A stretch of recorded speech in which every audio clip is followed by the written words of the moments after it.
Ikibazo cya mbere na mbere uko ndeba gutya ntabwo mfite aho mba.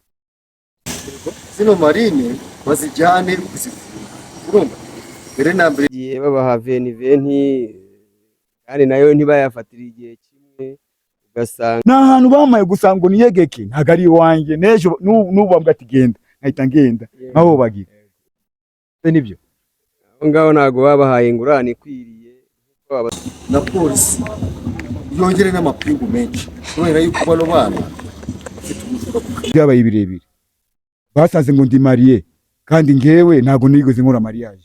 Wakoze mariage? Reka ntayo nakoze ariko ngiye byinshi ahubwo binarenze mani. Ni ibihe rero biragenda ibibazo mfite ikibazo cya mbere na mbere uko ndeba gutya ntabwo mfite aho mba. Byabaye birebire basanze ngo ndi mariye kandi ngewe ntabwo nigeze nkora mariage. Wakoze mariage? Reka ntayo nakoze ariko ngiye kimbabaje nuko ndi kugenda nirukanka mu bayobozi na n'ubu ngubu nta kintu bari bankore. Ni kuhe murenge? Umurenge wa Nyamirambo. Byagenze gute ikibazo cyawe? Ikibazo cyanje muri make naragiye kwifotoza ngezeyo bahita bambwira ngo nakoze ngo ndi mariye kandi ntabwo nigeze nkora. Ubwo nta mugore ufite maginga? Umugore wanjye yapfuye kera yabyaye umwana umwe. Unasezeranye nabo ariko icyo kibazo kirankomerera n'ubu ngubu tuvugana ndakomerewe pe. Ndanjya mu bayobozi bakangarura hano najari bakangarura hanga najari bakangarura no sinzaguma gutyo nabo nzafotorwa nk'abandi. Ahubwo ngewe ndi kwibaza ese abandi ko babafotoye ngenza sigara gutyo se bikancanga gusa no kugenda mukamvugira rwose ibindi byo nibisanzwe. Ubuzima se muri Kigali urabona? Ubuzima burakomeye kuko no kurya kwanjye ni ikibazo. Kurya kwanjye ni ikibazo urabona ntangiye kuba umusaza imbaraga zigenda zishira kandi nta mitungo mfite naho kurara ubwo ni ikibazo. Ahubwo muzansabirira umuvyeyi rwose azamfashe nkuko afasha abandi nanjye azamfashe ndagowe nitwa Kiza Ramadhan azamfashe umurenge wa Nyamirambo. Ntabwo nuwe nta hantu bamaye gusa ngo niyegeke ntabwo ari iwanjye n'ejo n'ubu bambwa ati genda nkahita ngenda nkaho bagira. Urasaba ubufasha leta umusaza akorera abantu bintu byinshi nanjye rwose azanyibuke ariko kuna niyo amakashamburete gatoya yanshimisha ngagasaziramo nta kintu ufite ko bakubariza mu murenge wa Nyamirambo akagari kanjye wa Mumena kubaye icumbitsemo yego baranzi ku mudugudu hariya wa Kareka niyo ncumbitse n'ubu wakumva ngo banyirukanye nkahita nkubagira. Humura nabizi iyi televiziyo yitwa Story Zacu TV ikiganiro bakita ibibazo muri rubanda. Ubwo ibyo ni ibibazo byawe kandi ndakeka akora nyumve nyamuneka uyu muntu mu nyumve ubuyobozi gwera mu murenge wa Nyamirambo bumwumve mwita Ramadan Kiza Ramadan mumurebere nyamuneka ari gusaba chambrette pe nandi kindi shaka ibibazo muri rubanda. Iyi ni Story Zacu TV. Murakoze cyane. Murakoze nawe Ramadan. Ramadan sawa man. Hello musaza bimeze bite amakuru? Simana yandi biracamo hano mu Nyamirambo. Alhamdulillah none se musaza hano rero turi kuri Story Zacu TV ngewe banyita Cyusa Saleh. Rero ndagira ngo tubwire ubuzima bw'Inyamirambo bumeze bite aka kanya?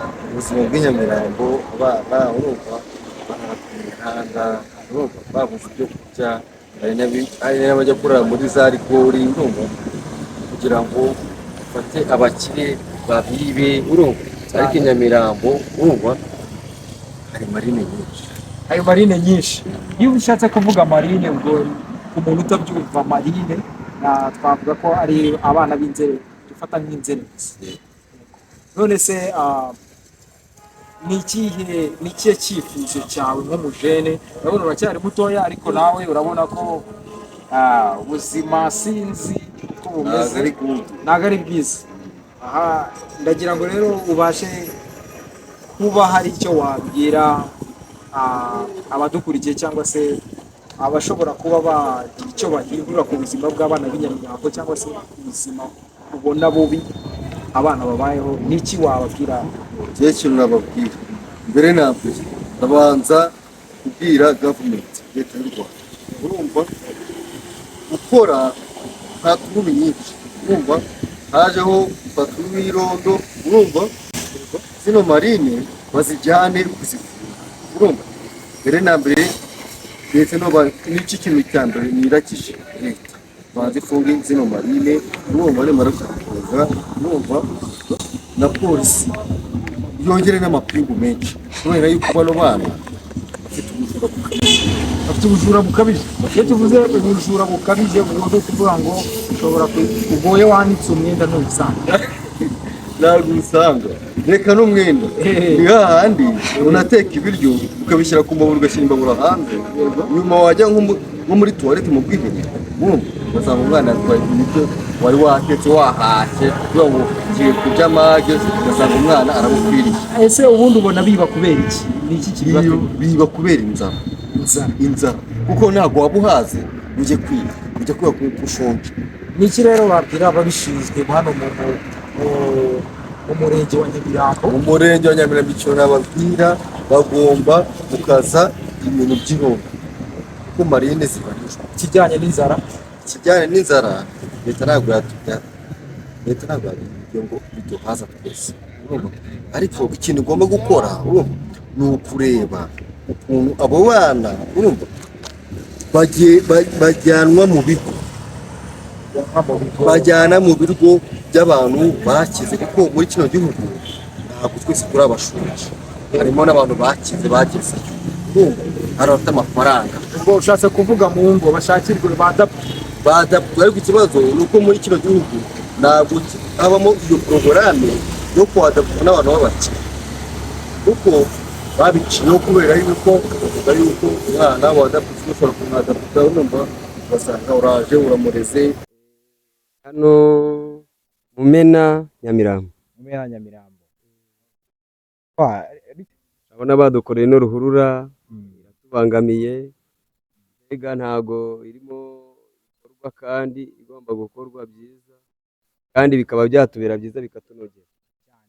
none urumva aho babimuriye mu bishimuru aho ngaho ntago babahaye ingurane ikwiriye kuko abaturage babyifuzaga, kandi nk'abantu bakuyemo babahaye nk'amafaranga igihe babaha veni kandi nayo ntibayafatire igihe kimwe, ugasanga aho ngaho naho harimo imbogamizi kuko batabahaye umubare witwa w'amafaranga, bababwira iby'amakoperative kandi amakoperative ntabwo bigeze baba bayanoza neza, usanga ni ibintu bidafututse bitameze neza.